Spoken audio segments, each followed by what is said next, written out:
Breaking OWCP podcast with Chris and Gini. As you can see, Gini is not here, but our good friend, attorney Eric Blowers is. And today we're talking about schedule awards. We're just going to jump right into it. Eric, when I go to, and I think you've heard me do it, I go to union meetings and I say, who here has heard of a schedule award? And like two people will raise their hand. And then I say, who's heard of money? Gets a laugh, but everybody raises their hand. Mm-hmm. What's a schedule award? Schedule award is a payment for a permanent impairment pursuant to a federal statute that it mandates the government must pay an injured worker for a permanent impairment they've sustained as a result of a work-related injury.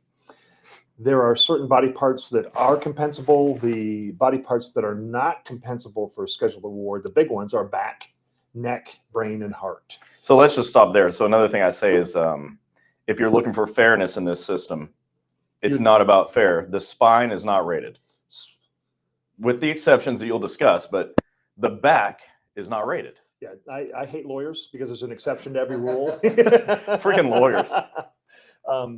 But you're right. The back is not. In the American Medical Association Guides to the Evaluation of Permanent Impairment, which is what we use for determining impairments, the spine is rateable. But the federal government does not have it on their schedule. The federal, and I say schedule means it's part of a federal statute. They put a schedule in there, so they value body parts. An arm is valued at 312 weeks. A leg is valued at 288 weeks. They value organs. Kidneys are valued. Lungs are valued. There's a lot of different organs that are valued. But where we specialize and see the most value is the lower extremities, the hips, the knees, the ankles. That's where we specialize. The shoulders, we do. If there's a shoulder replacement, there's value there. When I say there's value there, there's value so that someone would justifiably understand why they need our services. Right. We don't take all scheduled award cases. We won't take carpal tunnel syndrome. It's only about a 2% award. It's not valuable enough for someone to come seek our services for an award like that. In other words, someone would come to you and say, Eric, help me get a schedule award for my carpal tunnel syndrome. And it would cost them more than they would get back. That's correct. That's what you mean by the value. Yeah. And I won't take a case where I don't bring value to someone. I just won't do it. You're not going to let your clients lose money. I'm not going to let my clients lose money. And our services are valuable in that if someone is not deriving a obvious benefit, I'm not going to take the case. I just won't do it. I know what value is and I know what value isn't. If I can't help them, or if I can't help them get a case won, there's cases come to me and I'm like, I can't win that. I'm not going to take it. I won't do it. So I hear you say the brain is not rateable. So if someone is in a massive car accident, which happens to letter carriers 26,000 times a year, and they get a head injury, they can't get an impairment rating for that. Not for a brain injury, no. A head injury, possibly, if they get a bad scar in their face, that's possible. Again, an exception for everything, but the brain is not rateable. So a traumatic brain injury is not rateable. You're correct. What if it causes problems in the arms or legs? And now your arms don't work, your legs don't work. If you have a neck injury or a lower back injury with radiculopathy, which is a motor or sensory deprivation in the limbs, then yes, it's possible to get a scheduled award for that.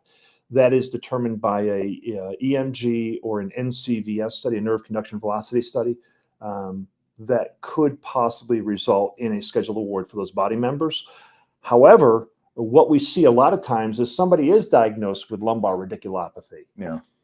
That in and of itself, from a back injury, does entitle them to a scheduled award for the lower limbs, but they may also have osteoarthritis in the ankles, knees, or hips.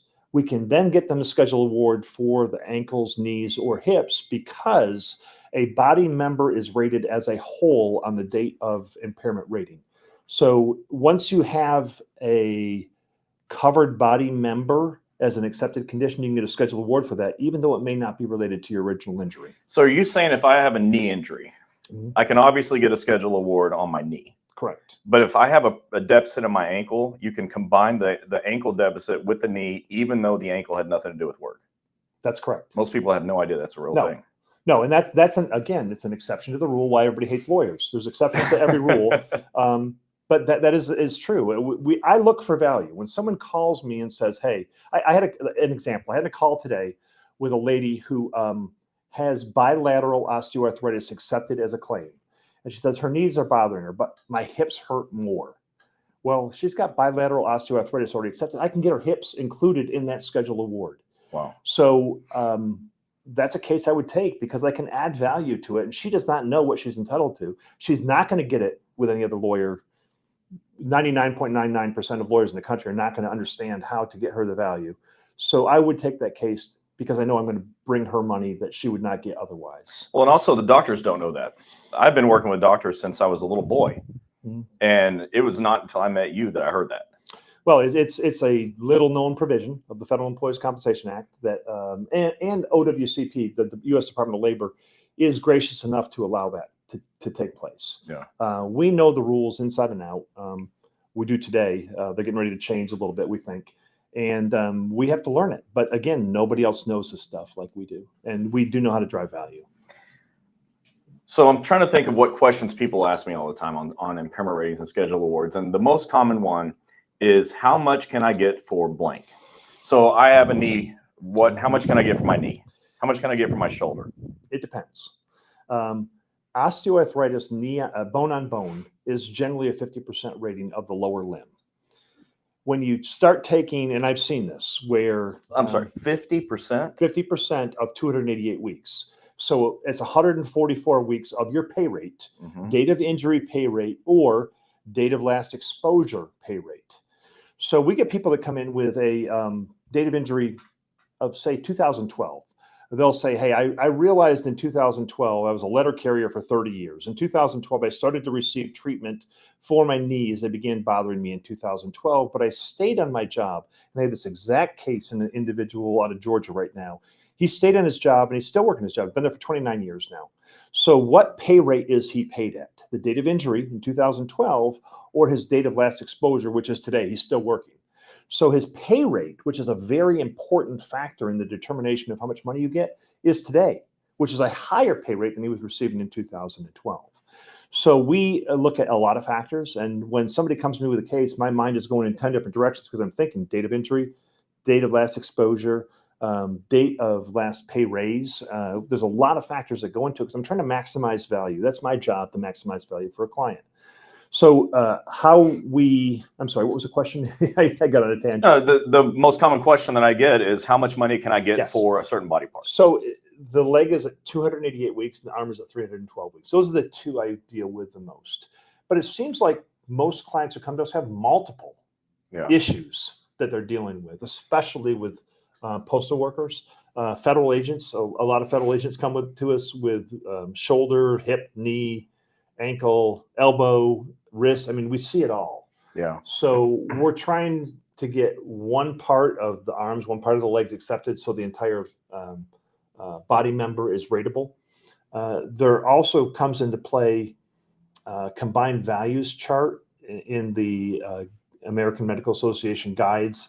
They have to take into account. So the knee may get 50% because you're bone on bone. Your hip, and I've seen this, is also bone on bone. So you'd think you'd add 50 and 50 to have 100% impairment. No, that's not the way it works. You got to go to the combined values chart and figure out what 50 and 50 comes out to, which is probably 78%. Which is still a huge number. Still a huge number, especially if you have some high pay rate people. When we see a lot of Bureau of Prison guards who have spent 20, 25 years walking on cement and up and down stairs. Their legs and hips their knees and hips are shot, and they get in a lot of fights. I've seen a lot of them with shoulder issues. Well, every time we see them, somebody, you have like a parade of people that say, I just got hurt fighting somebody. Happens all the time. And I've seen shanks through the hand, broken jaws. I've seen it all with them. And I've seen body parts that are not rateable that should be rateable. It's sad. I mean, back injuries are debilitating. The problem and the reason it's been explained to me why they don't rate backs is because it's so difficult to have objective criteria from one person to another to make sure you're on the same criteria for rating individuals. A diminished joint interval spacing on a knee or a hip is very easy to determine. There are nuances to it, and we get in arguments with the Department of Labor physicians all the time on how it should be properly rated, but that's why we have the specialty that we do. No one else understands it like us, and we do bring value. So that's what we do. And individual body part ratings COVID really hit us out of nowhere because a lot of people had diminished lung capacity as a result of COVID.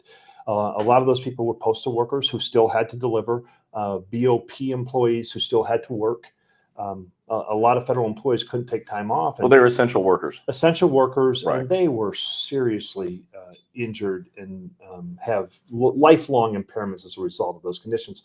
Some of them, unfortunately, are going to be on OWCP for the rest of their lives, so they'll never have an opportunity to collect the scheduled award, because one exception is if you're receiving OWCP compensation, you cannot contemporaneously receive a scheduled award for the same injury. In other words, you can't get paid by OWCP and for your scheduled award at the same time.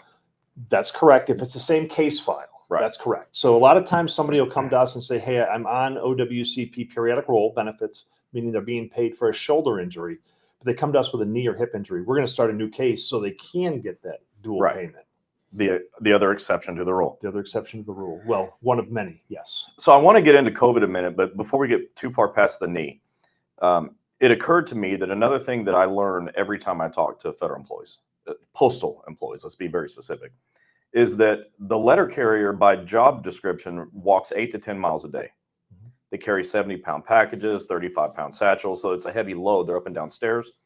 And then when you're in the room with them, you say, how many of you, just show of hands, have been with the agency 20 or more years? Nearly everybody's raising their hand. So you've got a room full of people that have walked 10 miles a day for 20 plus years. What happens to their knees? Well, often, by the way, we have Gini and Joe in the room. So Joe's a chiropractor, Gini's Gini. But you get osteoarthritis of the knee often. It's not that it's the rule, but gosh, you're walking 10 miles a day for 20 years. What happens to the knee? What happens to the hip? I saw somebody once that had no more arch in their foot. Yeah, it's horrible. And Joe can tell you, osteoarthritis impacts everybody at some point in time in their life. It's the aggravation, acceleration, and or exacerbation of the condition from the work activities that brings it within the purview of the Federal Employees Compensation Act. Fortunately, the Federal Employees Compensation Act makes the standard extremely low to get the claim accepted, which is fortunate for federal employees. As difficult as it is to get the claim accepted, sometimes the standard is pretty low. You've got to do it right. You've got to make sure Federal Injury Center doctors know how to write this stuff up, know how to get the treatment approved. The process is theoretically easy. In implementation, it's somewhat difficult. I was a federal employee and I had no idea how this process worked while I was a federal employee. When I got hurt, I used my insurance to go get stitched up and stuff. I wouldn't go to Federal Employees Compensation, which is what almost everyone does right now. And it's a mistake. I hate to say it, especially when you're trying to get a scheduled award, because these scheduled awards are life altering for some people. $500,000 scheduled award for somebody at the cusp of their retirement pays off their house and allows them to get in retirement in a very financially stable environment. Well, and so many of these folks that we're talking about, especially the letter carrier or anybody that's just standing 8-10 hours a day for 20 years, that same thing can happen to those people as well. But they also don't realize that those aches and pains are covered conditions by OWCP. They just think, well, that's just part of life. Yeah. And it is part of life. But I'm not a letter carrier, so I'm probably not getting the wear and tear that they are. You're right. The work duties that these people engage in are far exceed what a normal office worker does. I have had a knee replacement, and I'm sure that my work activities had something to do with it. I didn't know. I never filed a claim, so I basically got nothing for it. Right. Postal workers, especially BOP people. There are 432 federal agencies out there.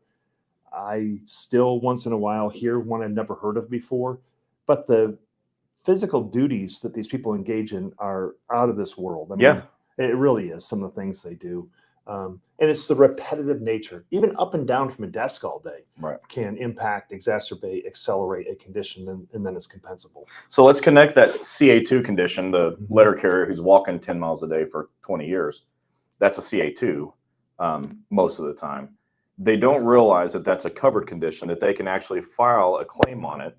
And if they never file a claim, what happens with their ability to get a scheduled award? If they never file a claim, they can't get one. See, that's what I'm talking about. And so I want to circle it back to that. Everyone should be aware that they do this federal job. They're getting injured, even if it's just day by day by day, and it just builds up. And by doing nothing, they lose all their benefits because they're not accessing them. they're struggling with the pain of it, and they're leaving a bunch of money on the table. Right. Tons of money. Yeah. Potentially. It also disavows them of their ability to get OPM disability retirement if they can't finish out their career. And we see that all the time. I had a 23-year-old person in South Carolina, postal worker, who was just in a car accident, broken arm, broken neck, broken back, broken leg. And she was relatively new. She was an RCA.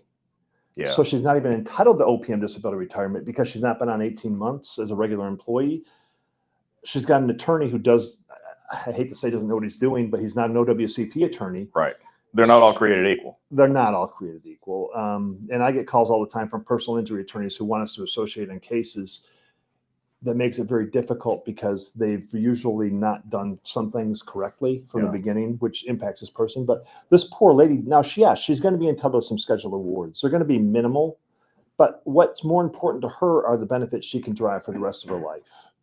So if things are done wrong from the beginning, it impacts you forever. And it's very difficult to get in front of an audience of people who have never had a medical problem in the realm of their federal employment before. Yeah. They don't know that there's an issue until they have a problem, and then it's too late. Too late. So what you guys do as far as trying to educate these people and trying to get federal employees to tell their coworkers, hey, you need to go to a federal injury center, you need to seek help from the right people, is crucial to allowing them to access the entitlement that they have under the statute for the benefits that have been passed by Congress for them. So report your injuries, go to federal injury centers. Yeah, that's Eric Blau. There's nobody else out there. Federal injury centers are really, there's people that say that they take OWCP claims, doctors that say they take them. What's your experience with those docs? 99% of them take an OWCP claim once and realize that it's not something they ever want to do again because they can't get paid. Which is why there's so many docs listed on their provider search site, right? They took it once. So they took one patient and now they're listed. They're listed on the site as somebody who's taken OWCP in the past, but they've learned they don't want OWCP claims so they can't get paid, or it's very difficult to get paid. Yeah. You have to know the process. You have to know the causation standard. You have to know how to write it up, and you have to know how to submit the paperwork. Right. Those are three distinct situations.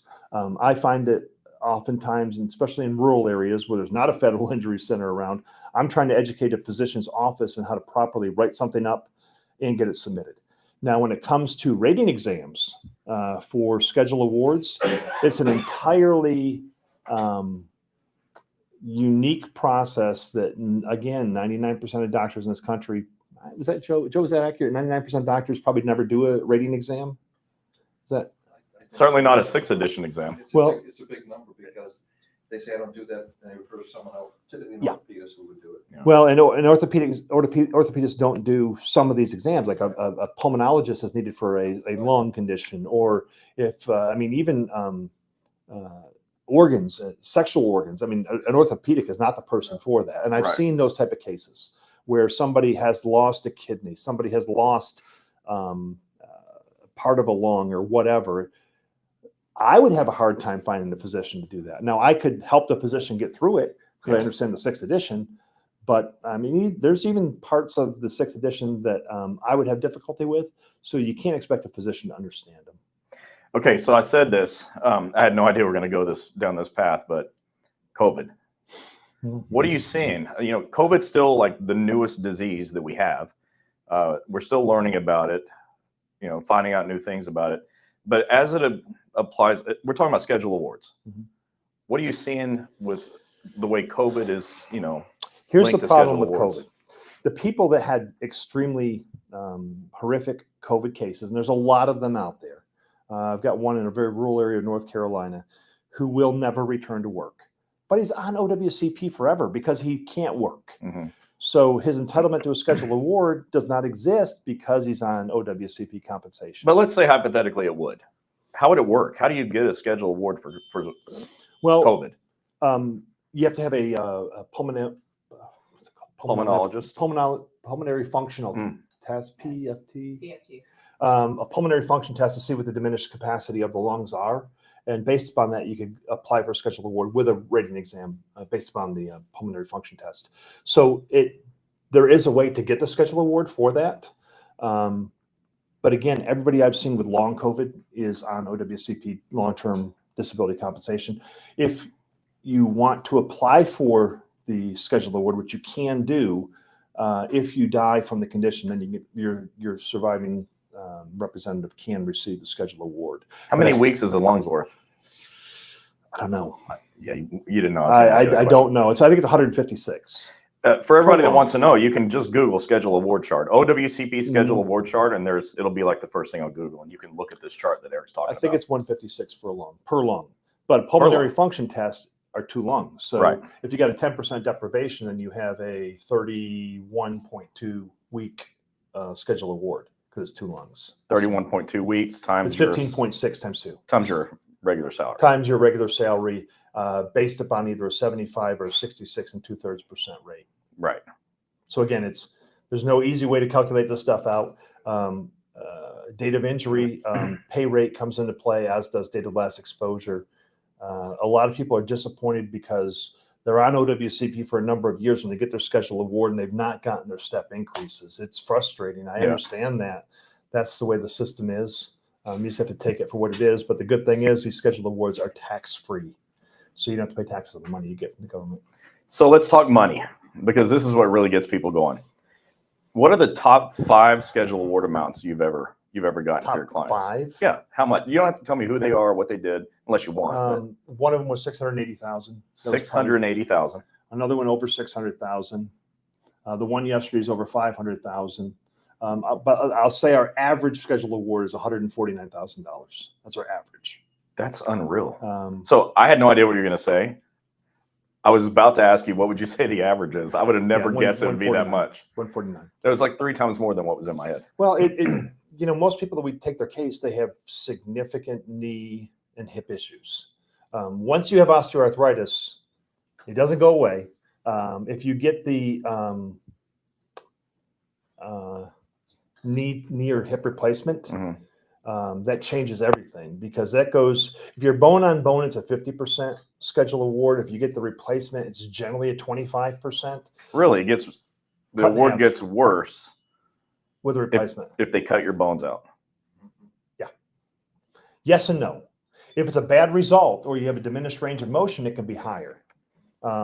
So we see a lot of times where a district medical advisor will say, hey, it's a joint replacement, it's 25%, without ever looking at the diminished range of motion, which could increase it to 67%, depending upon what's going on. So we, again, driving that one case I was talking about before we went on yesterday, we had no expectation of an increase in the schedule award, and it went from 23%, which they've rated it at, to 67% by our calculation. So I'm just now waiting for the district medical advisor to give his opinion, which I'm sure he'll confirm the second opinion doctor, and then we come in with our appeal. And our appeals, I know, piss off OWCP, because we're very technical, but the law is the law. Yeah. And we're willing to fight them. Nobody else is willing to fight them like we do. I've seen some appeals, but we do this every day. I mean, I would say we have pending right now 100 appeals on very technical issues, but it's significant increases. And we will not let the second opinions of the district medical advisors get away with not following the law. So we get in these discussions with the powers that be at the American Medical Association to make sure their guides are properly interpreted, and or they read the entire guides. Sometimes they just specialize in one chapter and forget the overarching principles in table 2.1 that has the fundamental principles of the guides. You got to point those things out. Yeah. And most people don't know they exist, let alone doctors don't know they exist and don't know how to interpret them. But that's what the law is. It's interpretation of the existing precedent to make sure it's followed. So to this point, you've said that to qualify for a schedule award, you have to get a 6th edition rating. Your claim needs to be accepted, and it's got to be a rateable body part from the chart. Yes. What else do they have to do to get a schedule award? Because that's the next most common question is, how do I go about getting a schedule award? Great question. First of all, you have to be at maximum medical improvement. So for everyone out, you're going to hear the word MMI, or the term MMI, that stands for maximum medical improvement. It's a medical decision. It's a medical determination. Right. I wouldn't say it's a decision, because reasonable minds can differ, but all that means is that you're at a fixed, stable state. That does not necessarily mean you're no longer treating, Right. because you can be at a fixed, stable state and still need treatment for pain. And we do see that a lot, especially with people who have a BMI over a body mass index over Right. 30. So they're not eligible under medical guidelines to get a knee replacement or a hip replacement. I understand why they don't want to do that. And some people have other conditions. Diabetes is there's comorbidities that preclude people from getting things. So you can be at MMI, maximum medical improvement, and still need additional treatment. So a lot of times people call and say, well, I'm still treating, I'm not at MMI. That does not necessarily correlate. So it's a medical determination as to whether or not you're at a fixed medical state in your journey with this medical injury. Once you get there, you have to have a rating examination completed. A rating examination is not as simple as going to a doctor and having him look at you and make a determination as to what your impairment is. When we send somebody to one of our physicians, we have already collated, requested, obtained, collated, reviewed, and summarized their medical condition and medical history. That is a very, very big step, because what that history tells you can impact the rating you're going to get. A lot of people just call and say, who's your doctor? It doesn't work that way. We don't just say this is our doctor, because our doctor is going to say, we're not going to see them. Yeah. Somebody's got to put all this information together. They've got to collate it. They've got to give us a summary. They've got to give us the ability to start the process. That's just a start. Then the person goes to the physician for the rating exam.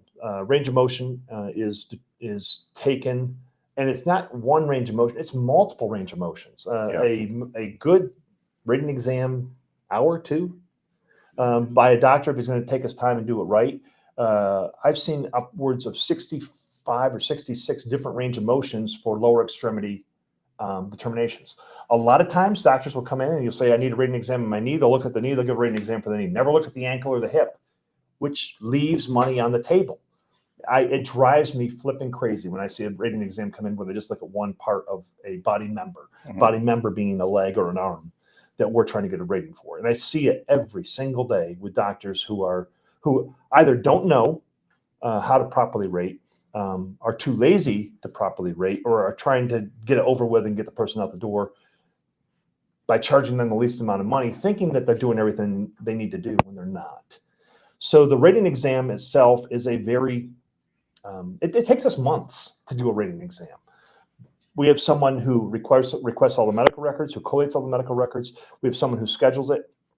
We have conversations with the person beforehand to tell them to make sure that the doctor does certain things. There's nothing worse than sending somebody to a second opinion exam, getting a call from our client, and they tell us what they did and they didn't do it right. I'm like, we just wasted $2,500 sometimes for a rating exam, and it wasn't done properly. Yeah. Or they didn't consider something that they should have considered.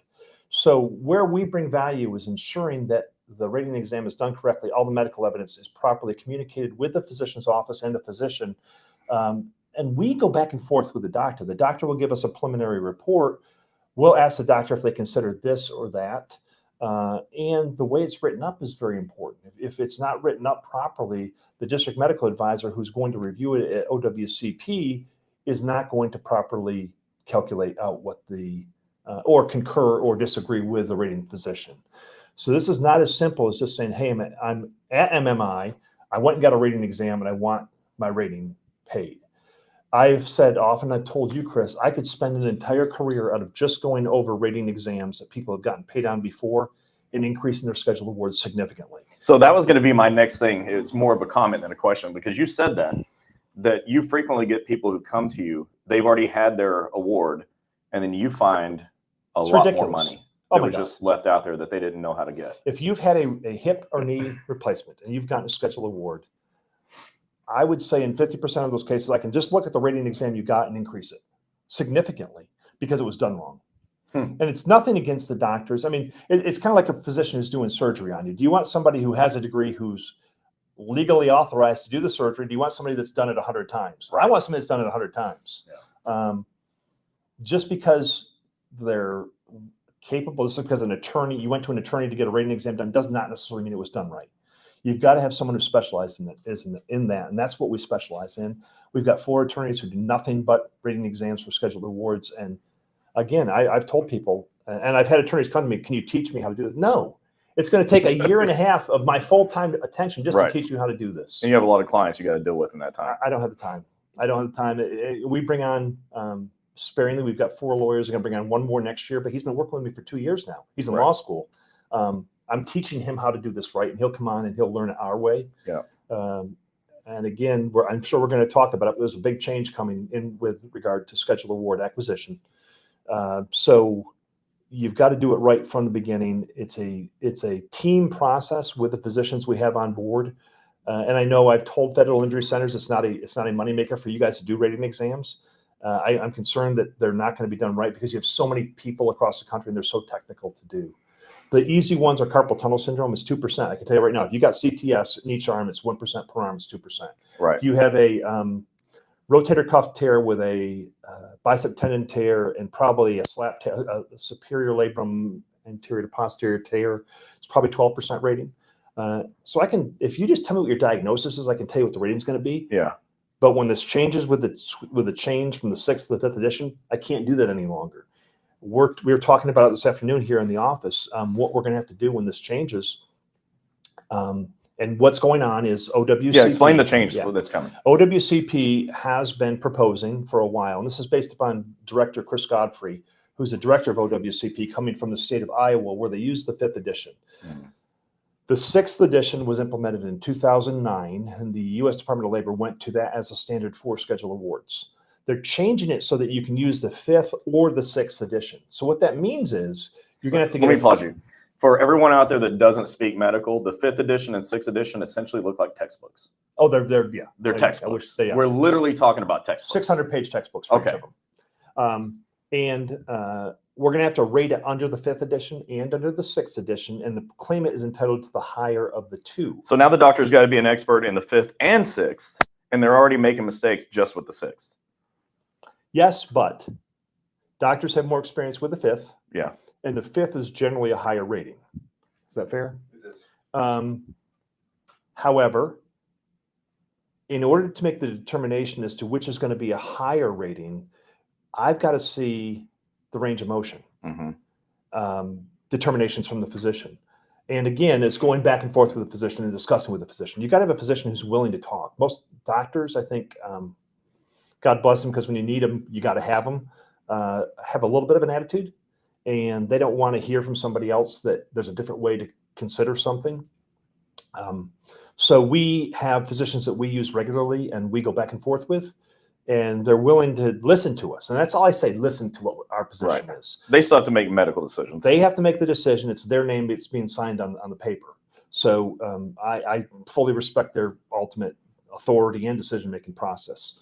But you've got to have somebody who's willing to listen and somebody who understands the guides. So we now have to do a 6th edition and a 5th edition, make the determination as to what's higher. Although I think with joint replacements, I think the 6th edition is going to come out a little bit better for people. Again, if you've had a schedule award before for a joint replacement, it's worth a phone call to let us take a look at the rating exam to see if they screwed it up. Because I see it all the time. They've left so much money on the table, it's ridiculous. So I have 2 more questions, and then we'll wrap it up. But this is also a really common question that we get all the time. I had my schedule award, and 10 years later, I'm worse. What do you do? Well, once OWCP owns a body part, they own it for life. So I get this question a lot. We get somebody to schedule award who's bone on bone in the knee. A year later, they need a knee replacement, and they don't know if they can come back in and ask OWCP to pay for that knee replacement. They absolutely can. Of course. And they should. It does take a little bit of work to get it approved, and a lot of people get frustrated with the process and just say, screw it, I'm going to use my insurance. And I don't blame them. Yeah. I mean, the system sucks. But I'm sorry, the question was? What happens if I get worse after the award is paid to me? And that happens a lot. Yeah. We were in here talking before we started this about somebody who has an increase in joint interval space measurement. Maybe it's 3.6 millimeters today. In 2 years, it's 2.1 millimeter. They got paid a schedule award for the 3.6 millimeter. Now it's on to 2.1. We can go back in and get an increase in the schedule award, so more money. Didn't you just say earlier we can just round up?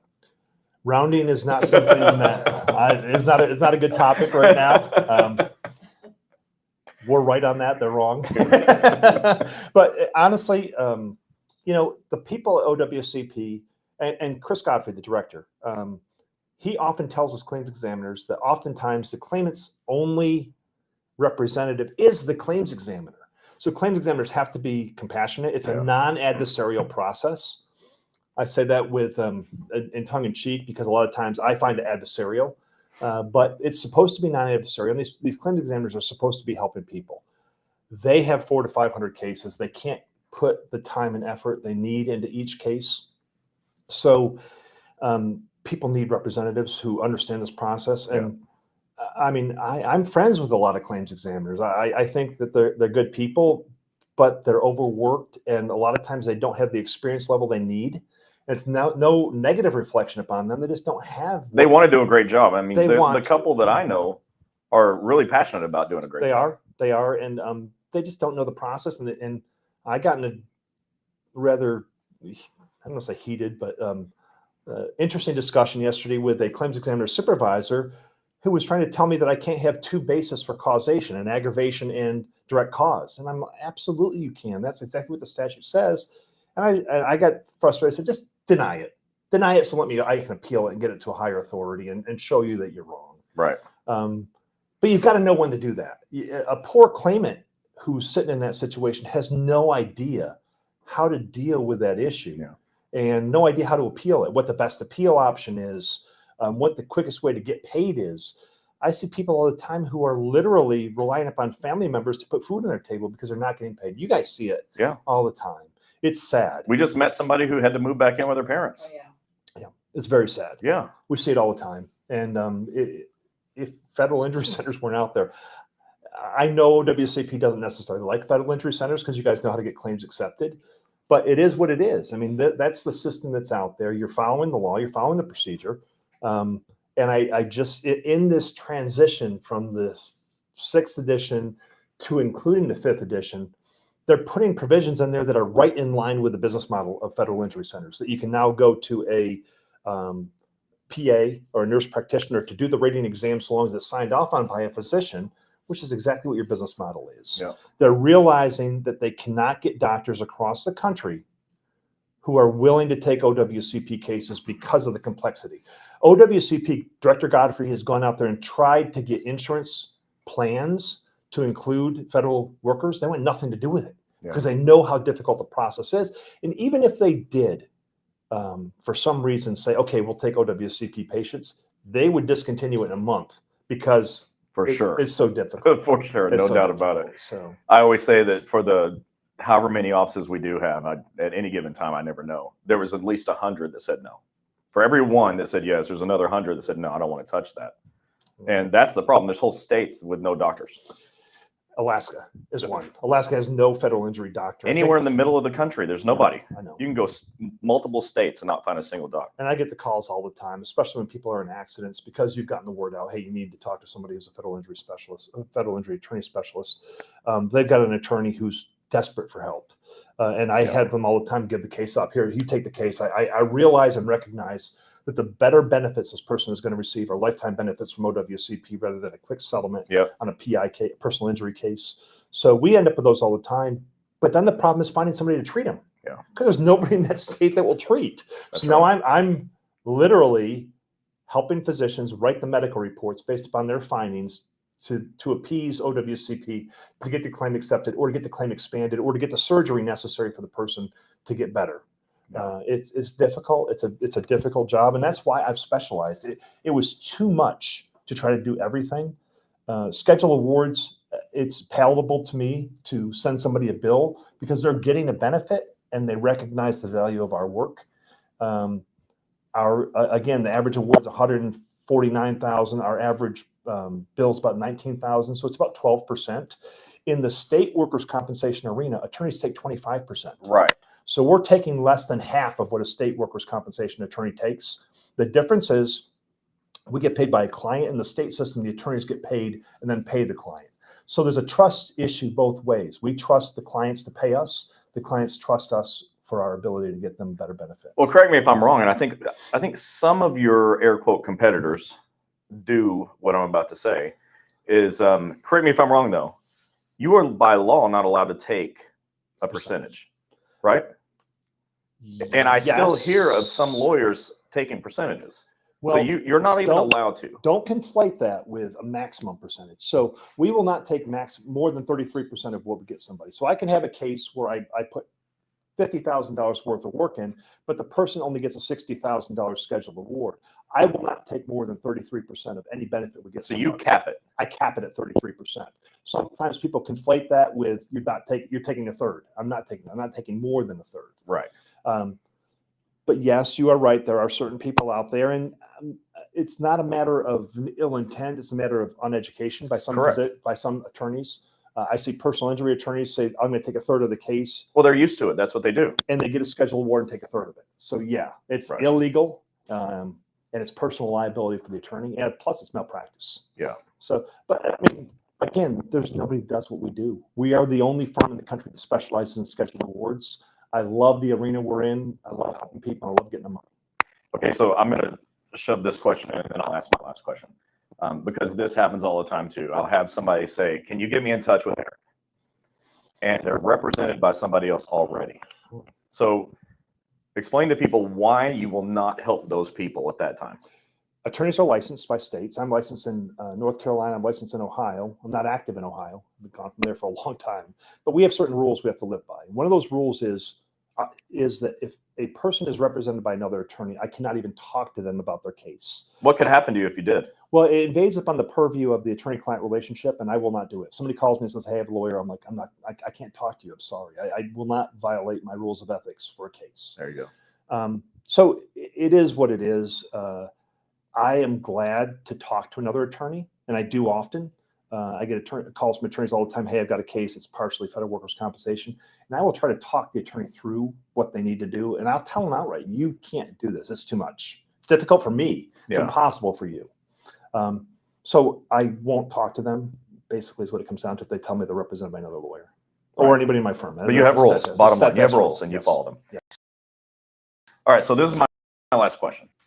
In order to be able to report an injury, you have to report it within 3 years. In order, you're not going to like my answer. No, because there's an exception to everything. To get a CA-16, you have to report within 7 days. To get COP, you have to report within 30 days. To do a reconsideration, it's got to be within 12 months of the denial. What's the deadline to be able to get a schedule award? Oh, God, it's not an easy question to answer, Chris.